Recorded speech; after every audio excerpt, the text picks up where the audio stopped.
প্রথমবারের মতো আয়েশা নৌকা দিয়ে কোথায় যাচ্ছে, আর প্রথমবারের মতো ছোট বাচ্চা নিয়ে পানি দিয়ে গেলে নাকি ডিম আর কাঁচা পয়সা ফেলা লাগে পানিতে। এত সুন্দর জায়গাটা কোথায় আর এখানে কেন গিয়েছি সেটা নিয়ে থাকছে আজকের ব্লগ। সো হ্যালো এভরিওয়ান, আসসালামু আলাইকুম। আমি আয়েশার আম্মু। আজকে যাব বন্দর শিরাজ শাহ মাজারে। তো আয়েশা মনি প্রথমবারের মতো নৌকায় উঠতেছে। আমি তো প্রথমে বিসমিল্লা বিসমিল্লা বলতেছি, কারণ এর আগে কখনো ওঠে নাই। তো এই তো মাশাল্লাহ প্রথমবার হিসেবে তেমন একটা ভয় পাই নাই। পরে দেখলাম নৌকাটা বেশি দুলতেছিল, তাই আমি আবার কোলে নিয়ে নিছিলাম। আর প্রথমে সবার উদ্দেশ্যে একটা কথা বলি যে আমরা শিরাজ শাহ মাজার কোনো জিয়ারত করতে যাই নাই, আমরা আসলে ঘুরতে গেছি। ওই মাজার আমরা কোনো কিছুই মানি টানি না, এটা প্রথমে বলে নিলাম, কেউ নেগেটিভভাবে নেবেন না। আয়েশাকে নিয়ে অনেক ইচ্ছা ছিল যে নৌকা দিয়ে কোথাও ঘুরতে যাব, কিন্তু কই যাব সেটার জন্য আমাদের এলাকা থেকে যেহেতু শিরাজ শাহ মাজারের ওরস হয়, তাই আমরা ওখানে গেছি। তো এই তো নৌকা পার হয়ে তারপর একটা অটোরিকশা নিয়ে রওনা হয়ে গেলাম। এর মধ্যে রাস্তার মাঝেই দেখলাম পাক পাঞ্চাতন মসজিদটা, এটা সবাই চিনেন, যারা ওই এলাকায় থাকেন সবাই চিনেন।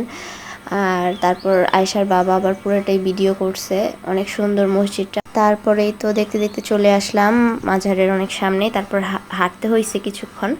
এই তো সেই মাজার শিরাজ শাহ। সবাই গিয়েছে জিয়ারত করতে, কিন্তু আমরা গিয়েছি মানে সুন্দর সুন্দর ছবি তোলার জন্য। আর আয়েশায় যেহেতু অসুস্থ থেকে সুস্থ হয়েছে, ওর জন্য একটা ভালো একটা ফিল আসে, তাই এখানে গেছি।